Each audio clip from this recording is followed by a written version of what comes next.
Está começando mais um Justiça do Trabalho na TV, produzido pelo Tribunal Regional do Trabalho de Santa Catarina. A proposta de emenda à Constituição que reduz a maioridade penal para 16 anos está em tramitação no Senado. Aprovada pela Câmara, a PEC pretende reduzir a criminalidade no país.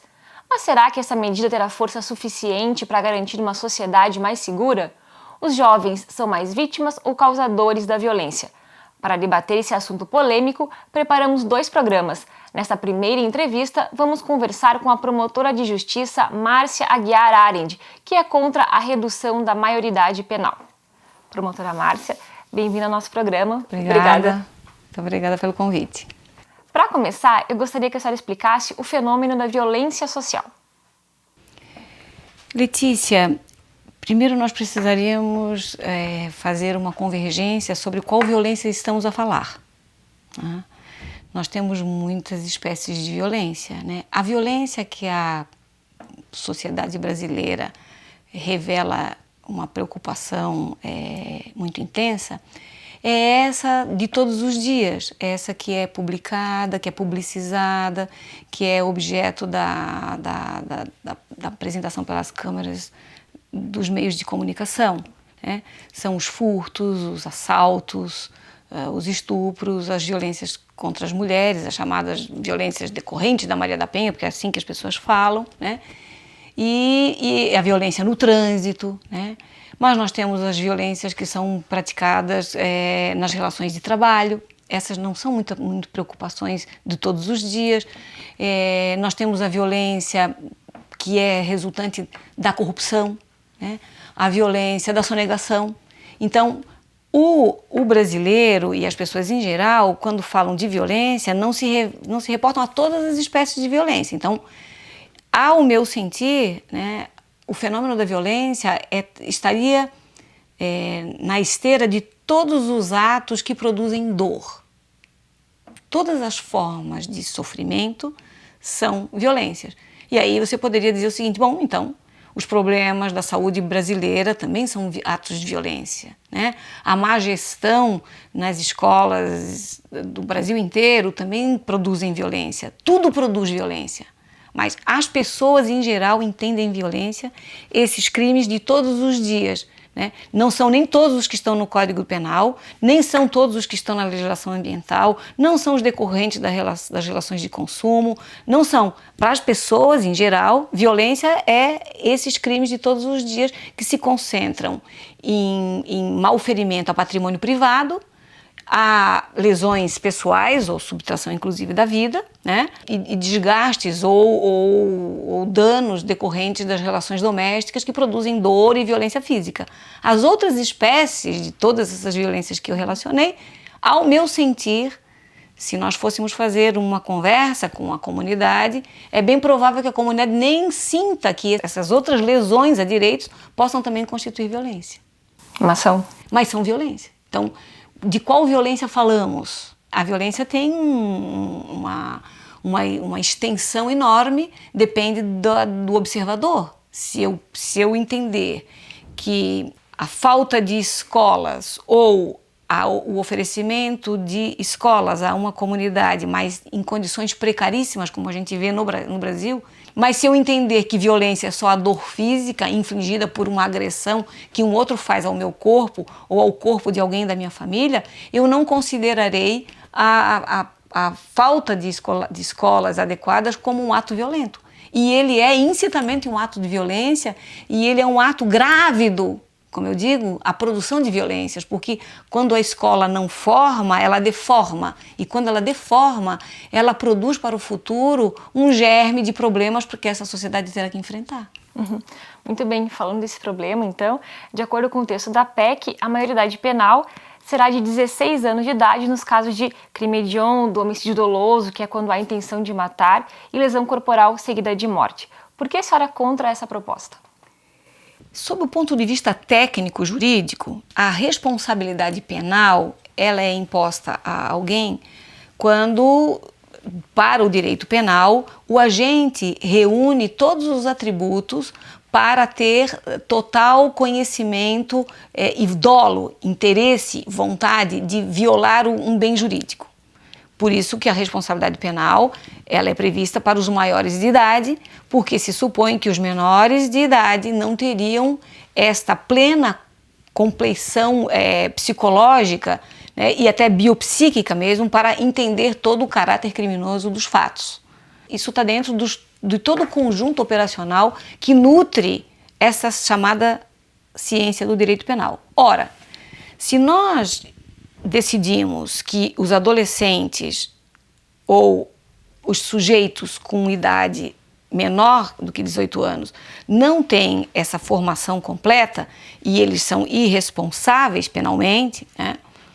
Como é que nós podemos conceber alguma harmonia no sistema normativo quando esse sistema diz que esse sujeito que não tem 18 anos passará a ser responsável para certos crimes, mas se ele tiver essa mesma idade não será para os outros? Há até um antagonismo, do ponto de vista conceitual, porque se era para responsabilizar penalmente os menores de idade, ou produzir a redução da maioridade penal, então que produzisse para tudo, porque daí você teria ao menos uma harmonia sistêmica. Todos os maiores de 16 anos são plenamente responsáveis por seus atos. Mas nós no Brasil conseguimos sempre fazer as coisas mais interessantes sob o ponto de vista do absurdo. Nós temos uma vocação para a produção de absurdos no Brasil, e normalmente legislativos mais ainda. Porque nós conseguimos dizer que os adolescentes acima de 16 anos serão responsáveis penalmente só pelos crimes, esses graves. Os menores não serão. Com certeza, não tenho a menor dúvida que em breve haverá um grande movimento desta mesma sociedade que clama por punição para que adolescentes com idade superior a 16 anos sejam totalmente responsáveis. Porque esses crimes de todos os dias, né? Os pequenos furtos, as pequenas lesões, estelionatos, todos os outros crimes que não tiverem a violência que o legislador definiu agora, né, ou está para definir, porque ainda não tem a aprovação total, nós teríamos então uma responsabilização total para esse adolescente. Mas se ele praticar os pequenos furtos, ele não terá. Porque hoje o adolescente acima de 16 anos não é responsável penalmente. Passará a ser só para os crimes graves. Para os crimes de menor gravidade, não será. Então, se ele é responsável para o mais, mas não é responsável para o menos, eu vejo uma inconsistência teórica, né? E mais, uma total inconsistência com a premissa do que significa a responsabilidade penal, que é a reunião de todos os atributos da vontade e da psique de um sujeito para entender o caráter criminoso de todo um fato. E desta forma, nós temos uma erosão desse edifício teórico das categorias do próprio direito penal e da responsabilidade penal.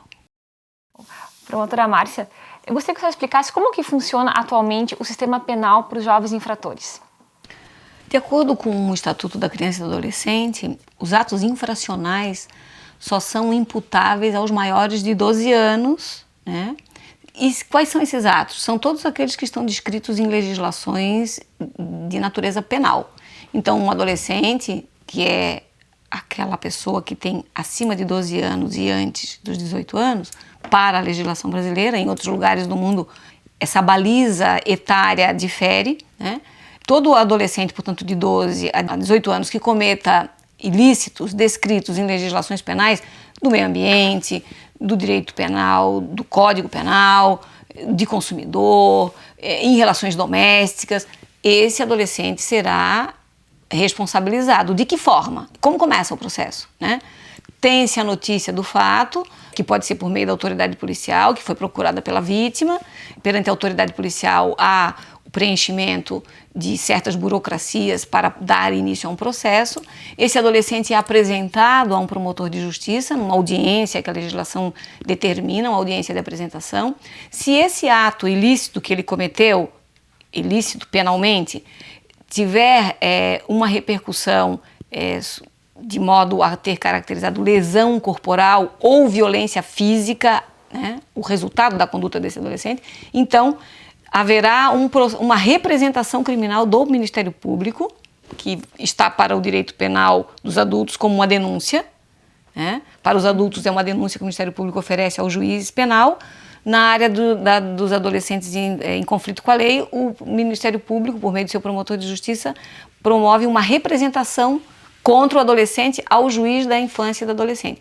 Se essa agressão, se esse ato for grave, e inclusive colocá-lo em risco ou em risco outras pessoas, o promotor de justiça pode pedir, inclusive, a internação prévia, assim como pede a prisão preventiva dos adultos, né? E aí tem-se iniciado um processo de investigação judicial em relação àquele ato que aquele adolescente praticou. Ele terá um advogado nomeado, se por acaso a família não tiver como suportar este processo, e será permitido o exercício, evidentemente, da ampla defesa, e ao final o juiz vai aplicar uma das medidas socioeducativas que estão previstas no Estatuto, né? Então, que são punições. A mais grave delas é a perda da liberdade, e essa perda da liberdade, né, como o objetivo do legislador brasileiro ao tempo do Estatuto da Criança e do Adolescente foi conferir a esse adolescente em conflito com a lei a possibilidade de, por meio das medidas socioeducativas, e o nome delas é este, né, eles deveriam ser submetidos, né, a tratativas e abordagens que conferissem uma recuperação comportamental deste adolescente, para que ele não volte a praticar os atos que praticou e nem outros graves que estão previstos, né? A punição é para que o sujeito sofra a decisão do Estado, né, que o quer converter num sujeito novamente capaz de voltar ao ambiente social. Ou a mesma coisa acontece com os adolescentes. A diferença é que a quantidade de dias de restrição de liberdade é diferente dos tipos penais dos adultos.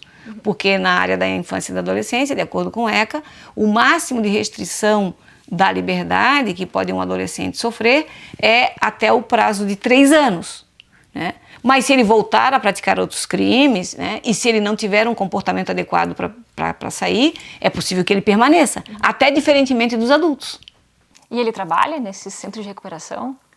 A natureza do trabalho, que deveria ser, porque nós temos muitos lugares no Brasil que não tem nenhuma proposta de atendimento, lamentavelmente, né? A proposta deontológica do Estatuto da Criança e do Adolescente é de que esse adolescente que esteja constrito no exercício da sua liberdade, portanto, submetido à medida socioeducativa de internação, esse adolescente deve ser exposto a políticas sociopedagógicas, né? E, portanto, você tem que admitir que ele possa fazer algum tipo de atividade laboral, mas não com a caracterização da atividade laboral dos adultos, né? Notadamente se ele for menor de 16 anos, mas de 16 aos 18 ele já pode ter algum tipo de trabalho, né? E pode até ter uma pequena remuneração. Uhum. Muito bem. Por que na visão da senhora dar o mesmo tratamento criminal para adolescentes e adultos não resolve o problema? Eu acho que nós temos várias questões a analisar a partir desse seu questionamento, né? Há uma que nós temos que admitir que a nossa realidade carcerária no Brasil é o horror do horror.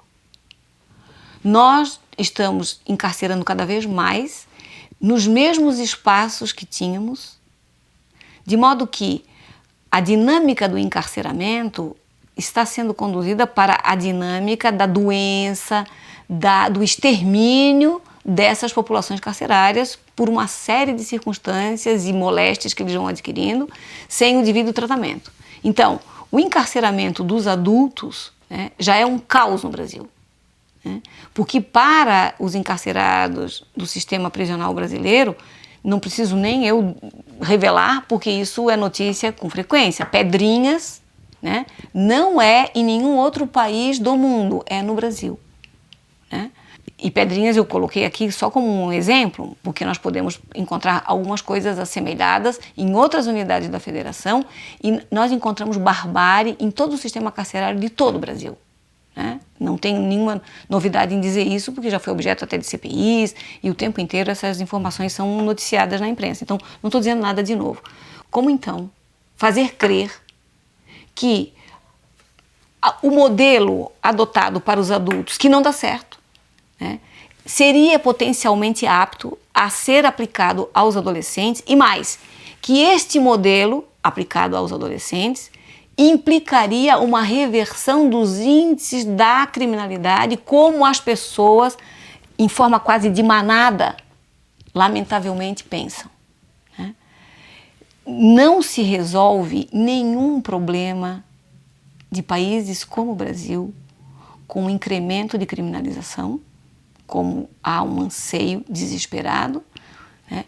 Não se resolve nada incriminando mais, processando mais e encarcerando mais. Né? Esta equação nunca deu certo. E a experiência mundial do que nos trouxe até aqui foi que os sistemas penais não têm aptidão para conter impulsos criminógenos. Eles não têm. A pergunta que seria, né, por que então se insiste tanto em utilizar a ferramenta do direito penal e as consequências da criminalização, né, como a punição, né, e o encarceramento, como a grande resposta para a segurança jurídica que as pessoas clamam ter? Né? Ao meu sentir, Letícia, né, nós perdemos, né, a esperança de produzir seres humanos por meio da pedagogia, dos afetos, das relações familiares. E as pessoas passam a crer que a normatividade, ou seja, a regulação por meio de normas, ela seria apta a modelar os sujeitos para um ambiente de paz. Nós sabemos que a modelagem da eticidade não vem pela norma. A modelagem de sujeitos decentes não é decorrente do status jurídico de um sistema normativo. Né? O status de eticidade de uma dada comunidade é medido por outra série de valores e por outras equações que antecedem, inclusive, a maioridade das pessoas. Né? Mas como é mais fácil, né, você usar o argumento da criminalização porque as sociedades são atavicamente comprometidas com a certeza equivocada de que mais criminalização significa mais segurança jurídica. E neste atavismo, né, nós temos o quê? Um incremento de legislação punitiva e, consequentemente, um incremento de ações que são criminalizadas, porque se nós temos mais tipos penais, nós temos mais pessoas sendo criminalizadas. E vamos descendo também para os adolescentes. Mas, lamentavelmente, a sociedade que pensa que sabe tudo, nessa hora ela tem uma teoria, como a gente chama em criminologia, a teoria de todos os dias, de que mais direito penal vai reprimir, vai intimidar, então menos sujeitos cometerão crimes, e a criminalização agora dos adolescentes, com a redução da maioridade penal, impactará de tal modo as novas gerações de adolescentes que eles, então, intimidados com o horror da pena, deixarão de cometer crimes. O que, evidentemente, é uma falácia, porque nunca isso aconteceu em nenhum lugar do planeta. Bom, promotora Márcia, eu vou lhe pedir que a senhora reflita sobre a seguinte questão. O voto de um jovem de 16 anos tem o mesmo peso do voto de um jovem de 18 anos. Então, por que um crime cometido por um jovem de 16 não tem a mesma punição de um adolescente de 18 anos? Eu penso que a comparação, né, ela exigiria que a gente refletisse sobre o ponto de vista histórico, né, daquele momento em que se decidiu pela maioridade eleitoral aos 16, né? E essa corrente que não admite a maioridade aos 16, a maioridade penal aos 16, né? Claro que a gente não tem tempo para fazer toda uma análise, né? Claro que houve um interesse muito grande da redução da maioridade eleitoral por vários motivos e por muitas questões de interesse dos políticos, né? Conferindo à juventude uma ideia de também contribuir para o futuro e, portanto, se ele sabe quem vai escolher para presidente, para prefeito, ele pode, então, conhecer todos os mecanismos da legislação penal e das condutas, né? Esse é um argumento, né? Mas eu penso que o argumento que a gente tem que fazer o distanciamento por conta dos objetivos que redundaram na maioridade eleitoral, né? E a maioridade penal tem outras graves consequências, porque, por exemplo, uma das consequências do crime não é só a possibilidade da restrição da liberdade e de cumprir a pena, né? Mas são as questões da indenização, das consequências do crime, né? Porque sentenças judiciais no crime também podem determinar atos de indenização para sujeitos que não têm autonomia para enfrentar, por exemplo, os processos civis decorrentes das sanções ou dos atos que acometeram as vítimas. Então, há uma série de consequências, Letícia, né, que você não pode fazer uma comparação tão banal entre duas circunstâncias muito diferentes, com uma densidade muito própria, né? Eu sei que o senso comum faz essa convergência, né? Mas o senso comum é realmente o senso comum, né? É como eu digo, um queijo suíço, cheio de furo, né? Não necessariamente o senso comum é o melhor dos sensos. Bom, muito bem. Um outro argumento também muito utilizado pelos defensores da redução da maioridade penal é de que o menor já tem consciência de seus atos e mais, ele sabe que não vai ser punido. Como a senhora rebate?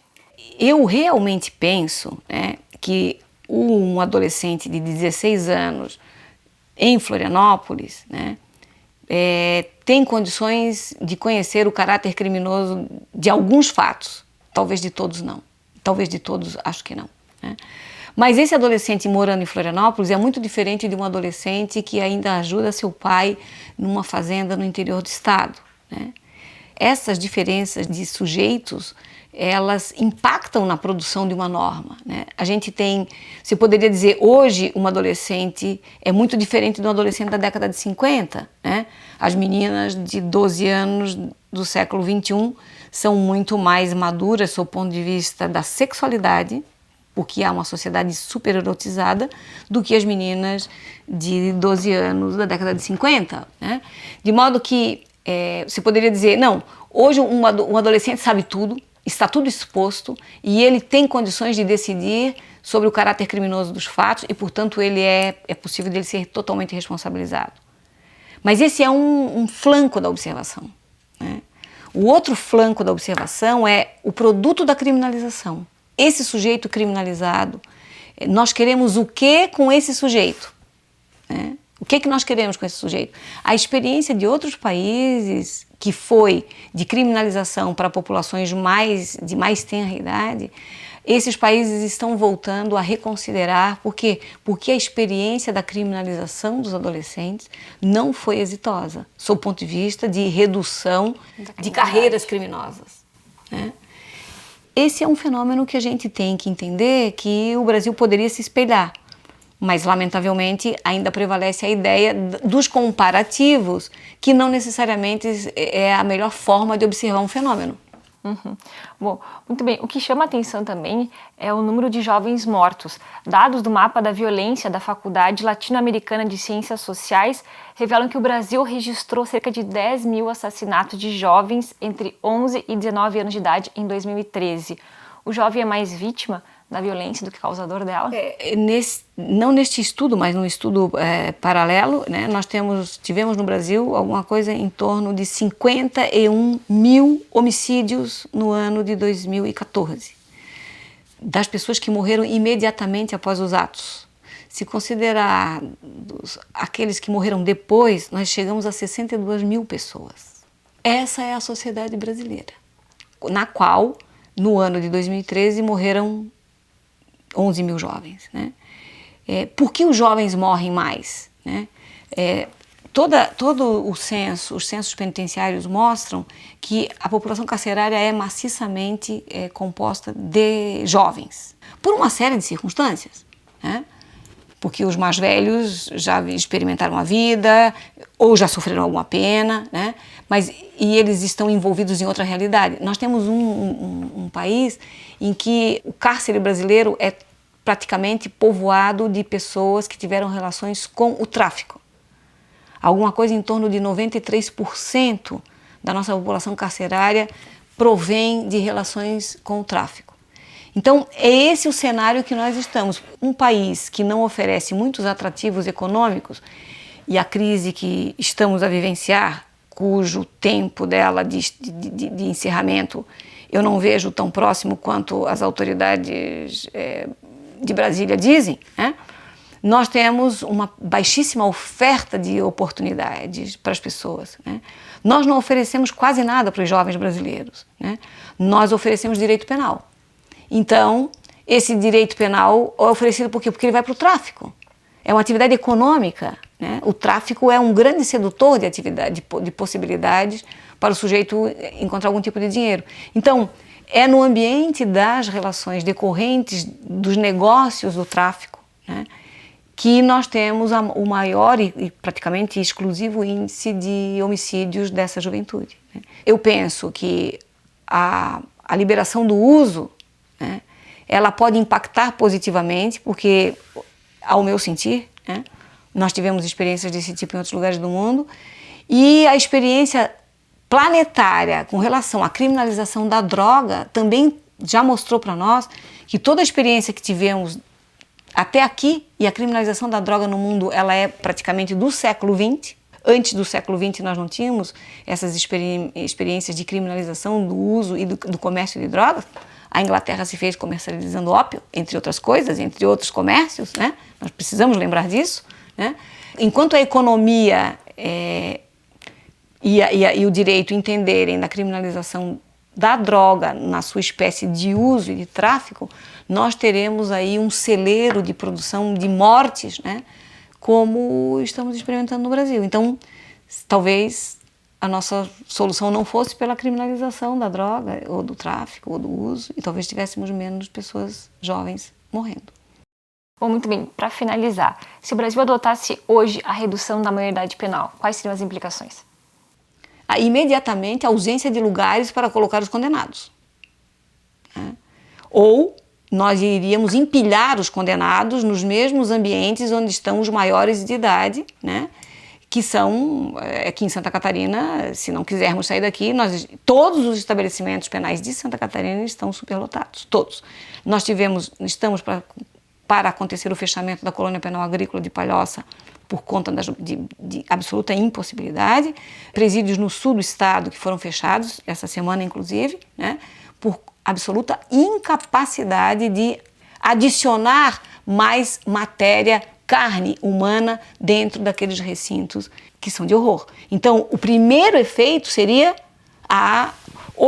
se os juízes decidirem por enviar os adolescentes para os mesmos estabelecimentos penais que o sistema carcerário de Santa Catarina oferece, seria contribuir para a superpopulação. Se os juízes de direito decidissem de não os mandar para estabelecimentos penais, eles teriam que ficar em prisão domiciliar ou coisa do tipo, porque espaço para abrigá-los como sentenciados, Santa Catarina não tem. E eu tenho absoluta certeza que quase nenhum estado brasileiro tem essa capacidade. Então, nós ficaríamos com a mesma situação que já temos hoje.